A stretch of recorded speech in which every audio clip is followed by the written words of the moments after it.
Welcome back to ChRAWnology, the only podcast stupid enough to try to recap each and every episode of WWF/WWE Monday Night Raw, starting with episode 1 and going until whenever they decide to stop putting them out, which will be approximately never. I'm Dave Thackera. That over there, his name is Neil Trauma. Hi, Neil. Oh, hey, Dave. I am, in fact, over here. And don't cut us short. Vince McMahon could die any day, and then who knows what'll happen to Raw. There's a chance we finish this. No chance. I'll bet you $50,000 that we keep going until we get bored rather than they have no new episodes. So what you're saying is that there's no chance in hell. Da-na-na-na-na-na. Oh, sorry. I'm getting way ahead of myself. Spoiler alert for everyone watching for the first time with us. That song means nothing. I lied. Well, Neil regularly drops wrestling tidbits like that into conversation because he is a wrestling superfan, whereas I am more of a passive, I'll watch it if it seems interesting kind of a fan. But here we are. Neil, did you think we'd last this long? Episode 5 of Monday Night Raw. Well, I mean, this might be peeling back the curtain a little bit, but we did like a practice show before we started putting out these podcasts, and I'm pretty sure that was episode 10, and that was the point where I predicted we would quit doing these shows. So we'll see. We're halfway there, Dave. We are officially living on a prayer today. Episode 5 of Monday Night Raw coming at you live once again from the Manhattan Center in New York, New York. It first aired live on February 15th, 1993, when the world was still reeling from the death of Superman, and we hadn't been introduced to the fact that he was actually coming back yet. The number 1 song in the country, I Will Always Love You by Whitney Houston, still makes me weepy-eyed thinking about that. I think that just got knocked off the charts a few weeks ago, actually. A couple weeks ago. And I don't know if you knew this, but February 15th, 1993, the Colorado Rockies were doing their very first spring training because this was their first major league season. All of that was happening in the backdrop of this wrestling show we're about to talk about right now. And if nothing else, at least the Colorado Rockies gave us Blue Moon beer that was brewed for the first time for their stadium out there in Denver. And hey, I do have to correct you, my friend, because this show did not air live. We're watching another taped edition of Monday Night Raw. This was taped back 2 weeks ago with the show 2 weeks back. Because if you recall, we were off last week because of the Epic Dog show airing on the USA Network. And this one was taped way back then. And I have a lot to say about that fact. If you're coming here for facts and figures, I got news for you, kid. You're in the wrong place. But we got right into it. We saw Brutus the Barber Beefcake as our very first non-title slide image on the screen, and he's snapping them scissors back and forth, and he's getting himself ramped up for his match tonight with Ted DiBiase, the $1 Million Man.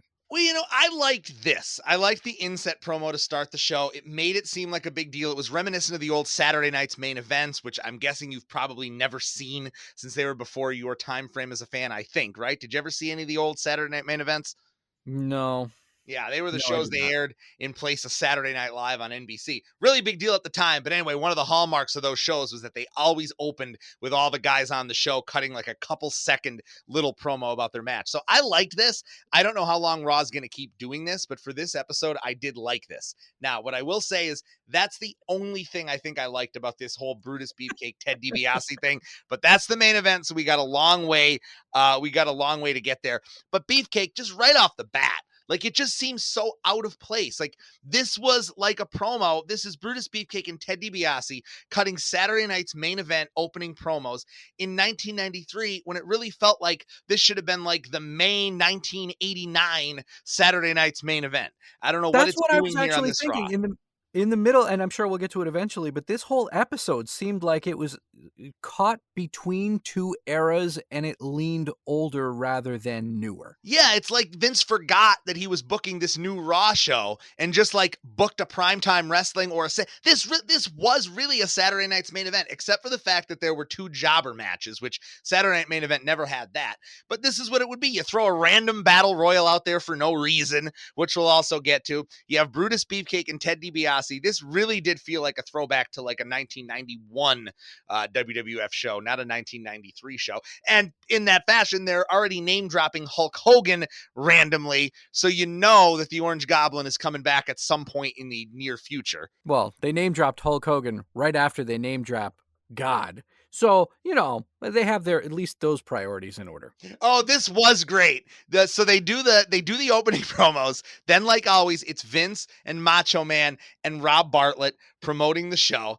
And Randy Savage says that Brutus Beefcake is going to be okay out there tonight because he has the tag team of Hulk Hogan and God on his side. And I can't help but wonder if that's where Vince got the idea for his tag team match he did with God against Shawn Michaels a number of years after this. Maybe. I know nothing about that. So again, spoiler free.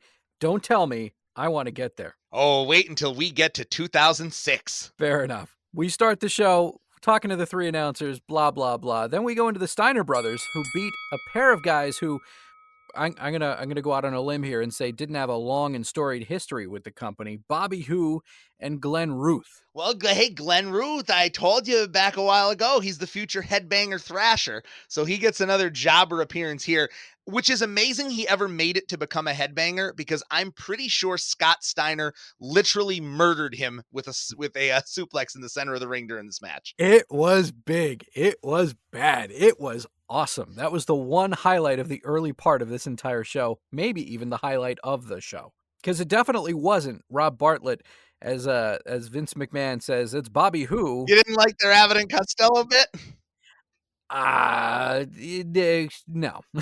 And then he also name dropped Bat Masterson talking about someone else's clothing. Neil, I had no idea who Bat Masterson was. Do you know who Bat Masterson is? As far as I know, Bat Masterson was not a WWF jobber from the early 90s, so no, I don't know who he is. Who is he? Bartholomew William Barclay Bat Masterson, born November 26th, 1853, died in 1921, was a U.S. Army Scout, lawman, professional gambler, and journalist known for his time in the American Old West. Okay. So there. But when did he die? 1921? What did you say, 1921? 1921, right about the time that wrestling started. So that's about on par for Vince McMahon, 70-year-old pop culture reference. That's about right for Raw today. So it's well fitting here in this 1993 show.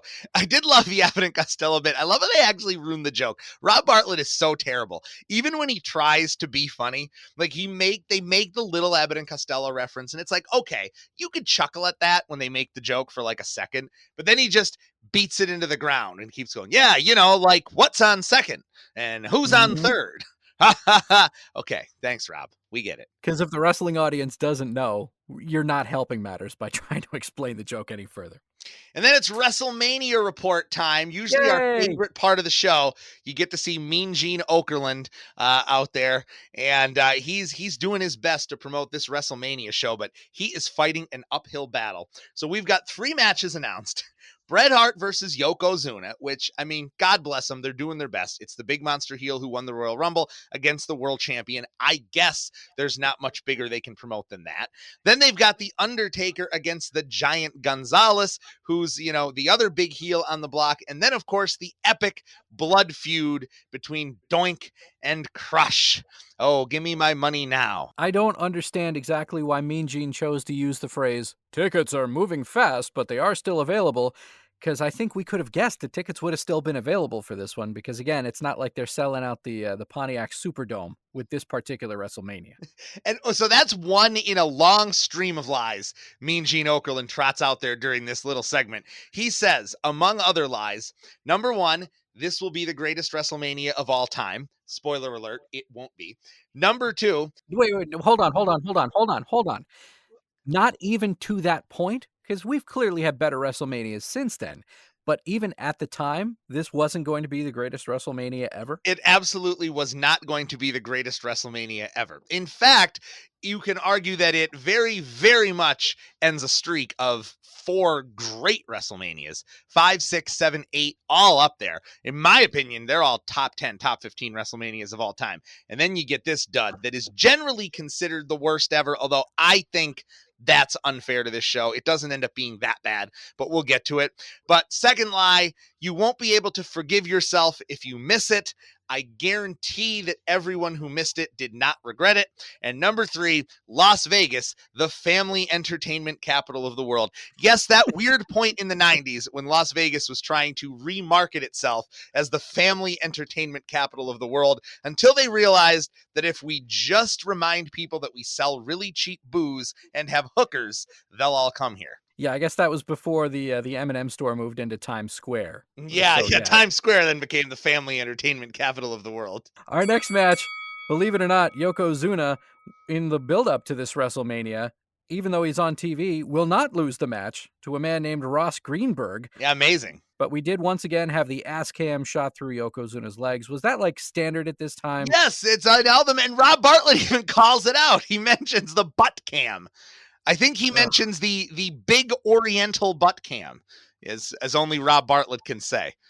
Fantastic. But we also get, during this particular segment in the lead up to the Yokozuna match, we do get one of the stranger running plots of this episode, which was Macho Man's microphone just completely either cutting in and out, or he had to go somewhere and they cut in raw audio of him. Yeah, I Like, don't know what this was all about, because the thing that made this so weird was that this was a taped show. So, did the microphone break between the first recording and the second part of the taping? Which means this was intentional. So why? Why would they do that? I think it's more likely that, like, Macho Man left early. Like, he was there for the first taping, but not the second one, But and this was how they could keep that but mystery alive. unless they tape the Battle Royal out of order, because then he's back. He does the announcing for the Battle Royal, because they do the bit after this match where he gets pissed and swaps the microphones with Bartlett. Because if you notice, you don't hear Rob Bartlett in the Battle Royal, because the gimmick is that Macho Man steals his mic. So Macho Man does the announcing for the Battle Royal, which means that either like the microphone really did break, and this is what they came up with to do, or they did it on purpose because maybe they wanted to, like, they didn't want you to know it was taped. So they were like, maybe if we intentionally screw something up, people will think, oh, it must be real. Why you would do that, I can't imagine. But maybe Repo Man sabotaged it as part of a revenge for the hat stealing match from a few weeks ago. I don't know. History may be kind and tell us, but I think this is one of those mysteries that we may never know the answer to, and we're going to have to get used to that, Neil. I'm Yeah, sorry. I didn't bother looking this up in the Observer. I mean, if anyone really cares, I could try to find out for next week's show, but I don't know what they were doing here. And this is the last part of the show we do hear from our buddy Rob Bartlett. And poor Rob Bartlett, because even when he's trying to be decent, he still manages to either screw it up or get shut down by Vince. Because there's this really weird exchange at the beginning of the match where Bartlett, like, accidentally or maybe on purpose, actually tries to put over Bret Hart. And he's like, yeah, Yokozuna and Bret Hart at WrestleMania. That's like Yokozuna versus Godzilla. These are two great monsters that are going to fight each other. And Vince just shuts him down and totally buries his champion and goes, Yokozuna versus Godzilla. Bret Hart is hardly Godzilla. What did he bury Bret Hart for? Yeah, This was that so didn't make a whole weird. lot of sense. I gotta be honest. I have no idea what happened at that exchange. This whole show was so weird. And then they go into like 10 minutes of video packages for some reason. Back to back to back of, this is just part of the show, but it's not really live or even pretending to be live. The special report that I particularly liked was the Yokozuna report. Even though we just saw a match with him and Ross Greenberg, now we're going to go back and watch the highlights of Hacksaw Jim Duggan versus Yokozuna, which we talked about a couple of weeks ago, but I'm not exactly sure what event this was even on or at. I There wasn't a pay-per-view between here and No, I then. think it was on an episode of Superstars, which was the A show at the time, by the way. If you didn't know that, Raw was actually the B show. The real, like, good show at the time was Superstars, and Raw was like Heat would end up being. Like, Raw was not the main show at this point in time. So the really big angles always happen on Superstars, which is why we always get video packages. So that's Oh, what this was. okay. And I actually loved this because God bless Lord Alfred Hayes, who does the the commentary overlay on this. There's like this amazing exchange where they show this happening. Poor Hacksaw, he's there, he's gonna get revenge because Yokozuna squashed him and knocked him out of the Royal Rumble. So this is Hacksaw's try at revenge, and he just can't do it. And Yoko beats him again, and then he lays the flag on him and he squashes him. And Lord Al Hayes is on there. He's like, all that I can't do the British accent to do this justice, the old man British accent of all that was left of Jim Duggan was carted away as they show him getting wheeled to the back on a stretcher. And then they slowly fade in on the American flag, a crumpled heap in the center of the ring. Oh, God, this made me a little bit teary. I just wanted to buy WrestleMania to watch Bret Hart get his revenge on this, as Rob Bartlett would say, Big Oriental. This was wonderful. I'm sorry, I loved this. It brings a tear to my eye with you just thinking about it. That's fantastic. And now, after we leave that pre-taped package, now we're going to go to a pre-taped package. It's a taped promo of something else that happened. Hooray! This time we get to see the Giant Gonzalez. Neil, I know we've mentioned him quite a few times before. Can you give me some info on the Giant Gonzalez? Because still at this moment, to me, he's one giant mystery. Okay, so here's your quick backstory on this guy, and this is another funny only in wrestling backstories here. So Jorge Gonzalez is this legitimately freakishly tall Argentinian man Yeah, they who can't pretend that. who was, as I understand it, and parts of this story may be apocryphal, but I love it as is, so I'm telling it the way I know it in my brain, which was that he was signed to play basketball for the Atlanta Hawks, and he was either terrible or got hurt. I think it's the latter, that he got hurt. And the Hawks didn't know what to do with him. So I'm guessing they were partially owned by Turner at the time because it's Atlanta. So they said, maybe we could make him a wrestler in this WCW thing. So they made him a wrestler in WCW named El Gigante. And he wrestled there for a while. He famously had the only good match of his career against Ric Flair. And then he was gone, and he actually signed with the WWF, who was dumb enough to bring him in to feud with The Undertaker. So that's his quick backstory. He has no real training as a wrestler. His background's in basketball. His only attribute is that he's really tall. And before you ask, Dave, no, I have absolutely no idea why they put him in a spandex bodysuit with fur and airbrushed muscles. I have absolutely no idea. I cannot shed light on that. Okay. Well, that answers all of my questions about the Giant Gonzalez. Do you have anything more to add to him, or are we just going to Well, no more to on? add to him, except we'll get into this battle royal, and this is where the show gets weird again, because number one, I mean, let's just get this right off the bat before we talk about the battle royal. It's hideous. It's terrible. It's just a waste of time. But they do this backstory where Giant Gonzalez signs to be in the battle royal, and then all of the participants refuse to be in it if he's in the match because they're so scared of him. So, I mean, on one hand, okay, you're making him out to be this big, scary monster. But what a way to bury your baby faces. Like, I can see why Shawn Michaels or Razor Ramon, the heels, why they wouldn't want to face the Giant Gonzalez. But why would you bury Tatanka and El Matador and these other baby faces who should want to gallantly fight him? If anything, if they all hate the guy so much, it was going to be 15-on-1. You mean to tell me they didn't think they could all team up on him and throw him out? I mean, that's stretching credulity like a little bit. Maybe they should have said that the WWF didn't want to put him in there because they were afraid he'd injure all the top stars. Like, why not say that? That was like stupid. This whole show seemed like it was thrown together on the back of a cocktail napkin the night before at the hotel bar. And let's face it, it probably was. Probably was. But they promised us a 16-man battle royale. And I can't even count to 16 with the guys that were there. I paused it numerous times. I came up with 14. The aforementioned, let's just go through them in the order that I saw them, in no particular order. We had Kamala in there. We had Coco Beware, Tatanka, Owen Hart, Tito Santana, Shawn Michaels, Kimchi, the Kamala handler. Yes.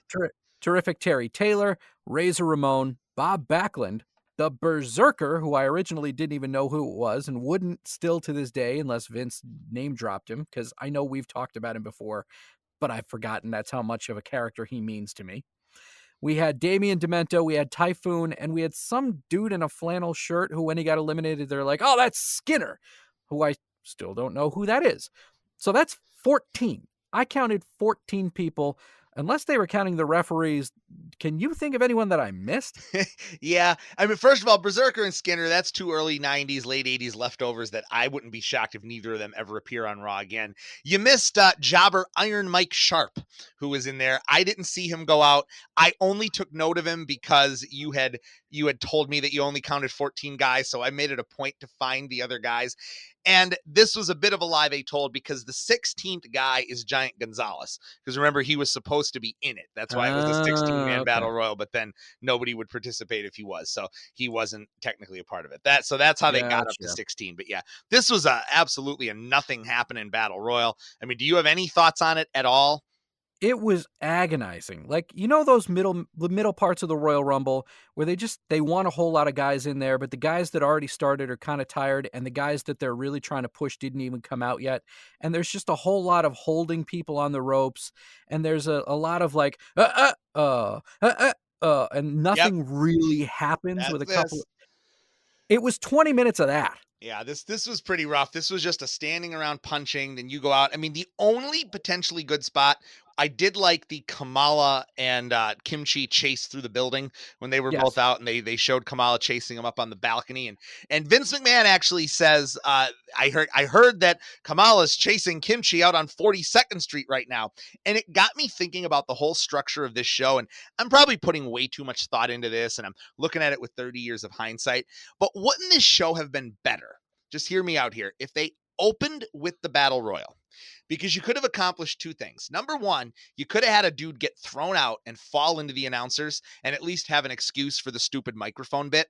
And then Okay. number two, I think it would have been awesome and actually entertaining, which would have been different for this show, if they legitimately filmed vignettes of Kamala out on the street chasing Kimchi around like Times Square.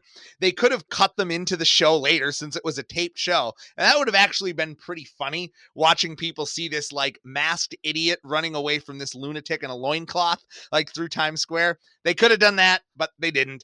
And the battle royal is here. And why don't you tell us how it ended? Well, our final four was Shawn Michaels, Tatanka, Razor Ramon, and Tito Santana. Not of what this was.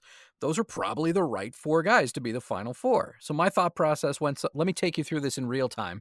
It's like, oh, wait, Shawn Michaels got eliminated first? I thought they were building to a push on him. Why? Oh my God. There's the Giant Gonzalez. Why is he here? Oh, yeah, that makes sense. Michaels now doesn't want to get eliminated by the Giant Gonzalez. And blah, blah, blah, blah, blah, blah, blah, blah, blah. Gonzalez throws a bunch of people out, and Razor Ramon ends up winning the whole thing for the bragging rights of it all. Oh, God, this is so weird.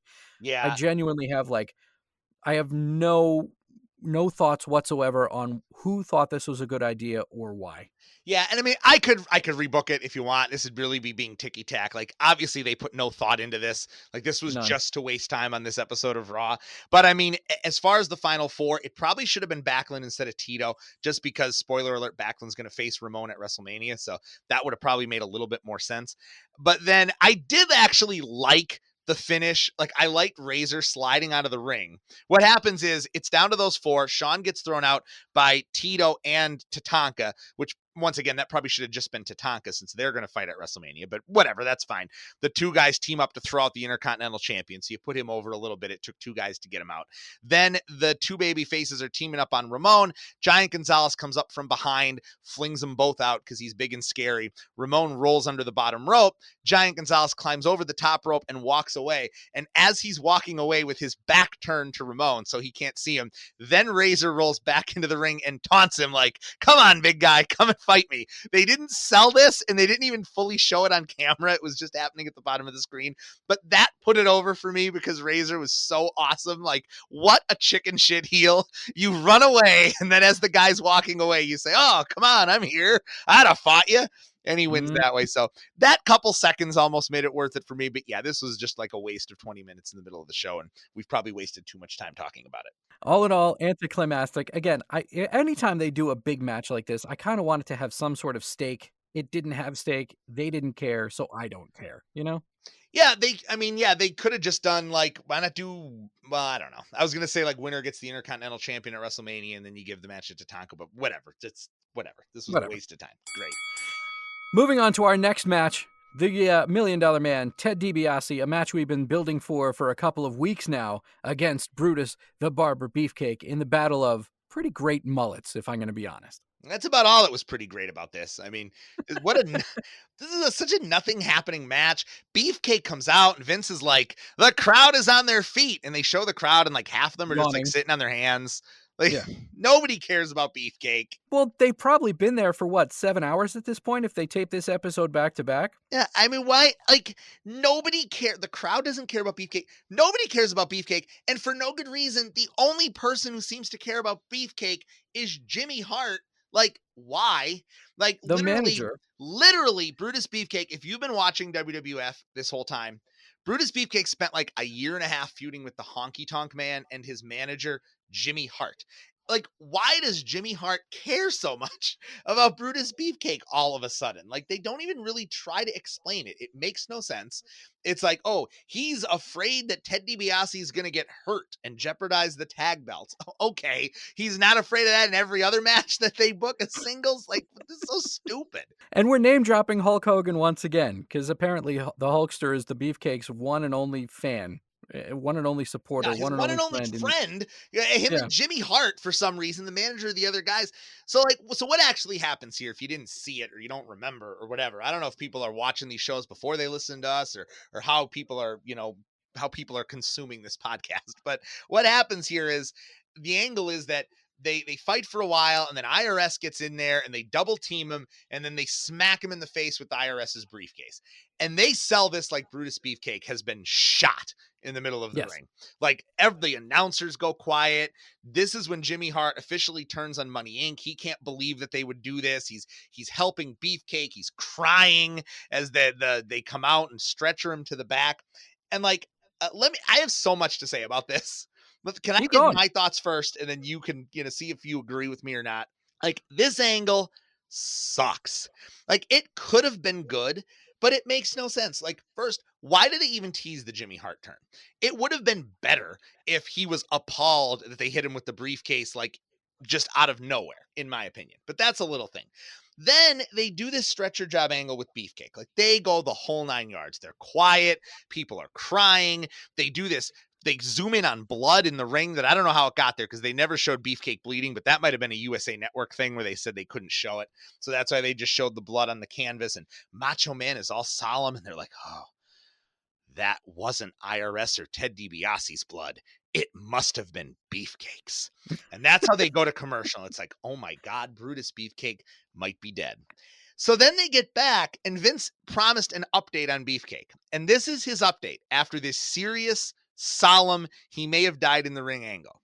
He goes, well, we understand Beefcake's on his feet. He maybe has a broken nose or something, but he'll be back next week. What? You couldn't even sell it you couldn't sell it through the commercial break, let alone to the next week? Like, this is so stupid. And more so, Beefcake is an idiot. Like, so if he's so fragile that his entire face is going to collapse from one hit in the nose, what's he doing wrestling? Am I supposed to feel bad for him? You're an idiot. Like, why would you go back and do this match with Ted DiBiase if you couldn't get hit in the face one time? This is stupid. I hate this. What do you think? To be fair, the only thing that I really had a problem with was the fact that he did have a broken face, but they kept, like, that was I'm not going to say it was a legit shot, but the weapon of choice was the massive Samsonite briefcase, the metal briefcase. And he looked like he took he put himself in danger putting his face in front of that briefcase. And I know this because they showed the shot multiple times in slow motion. They had all the cameras focused on that exact moment. They kept showing the instant replay of it all. There was actual sound, and it was 1993, so it's not like they could just doctor in sound like that. Well, you never know. It was an edited show. I wouldn't put anything past them. But, like, I get your point. The angle's not bad. Like, on paper, it's not bad. Brutus Beefcake, he had this terrible injury. We're going to have Money Inc. jump him and smash his injured face, and his best friend Hulk Hogan's going to come out of retirement to help him get revenge. That's a great storyline. So what they should have done, they should have had Beefcake come out for that original interview and announce his retirement. And while he's retiring, then have DiBiase and IRS come out and smash him with the briefcase just because they're dicks. And then you can do the whole thing with Hogan. When he comes out and says, I'm coming out of retirement, I'm going to wrestle. And the first match, he only lasts like a minute and a half before he's getting stretchered out there because somebody hit him in the face. Like, it just makes him seem like an idiot who shouldn't be in there in the first place. And Dave, by the way, wait till you see the way they deal with the whole face part of the storyline, because I guarantee you don't know it, and boy, is it stupid. Oh, that's a tease that I just can't wait for. And that's probably it for this episode of ChRAWnology. They did tease next week's Raw. What are we going to watch next week? Next week, we have Money Inc. returning to action, where I'm sure they'll face ramifications and consequences for their actions here. And we have a 6-man tag team match with, wait for it, Tatanka and the Nasty Boys versus Shawn Michaels and the Beverlys. Oh, yippee. Wowie, wow, wow. This is something that I didn't think could possibly happen, but it is. And we'll be back for it next week on episode 6. Neil, that was episode 5. Other than Macho Man's microphone not working, what kind of lasting impressions do you have of this episode? Well, I mean, we're building to WrestleMania, but I mean, like, I think I've made my point here. I think they're building to it in all the wrong ways. We do have to give our MVP awards out. I think I'm giving mine to Razor because I did like his little shtick at the end of that battle royal. But nothing else on the show really stood out as good. I mean, like I said, the angle with Beefcake could have been good, but I don't like the way they did it. And that kind of ruins it for me. Like, Vince no selling it at the end. Like, that just totally pissed me off. Because, like, if you cared a little bit, like, you don't care anymore. But I think you did care a little bit more. Who are you giving your MVP to? I give mine to Jimmy Hart, the Mouth of the South. I just thought that he, as a guy who's not in the ring, found a way to make his presence felt, even though he didn't actively cut a promo, he didn't actively wrestle. I remember more about Jimmy Hart than I did anyone else about the episode. Maybe it's because of his jacket this time around, which I thought was in his usual line of sartorial splendor. But I remember Jimmy Hart suddenly caring about Brutus Beefcake, and that's going to be my lasting impression of the whole show. So he gets my MVP this week. All right, well, we'll see. Maybe Jimmy Hart will explain his motivation, and I'll care about it on next week's show. We'll find out. But that's it for this episode of ChRAWnology.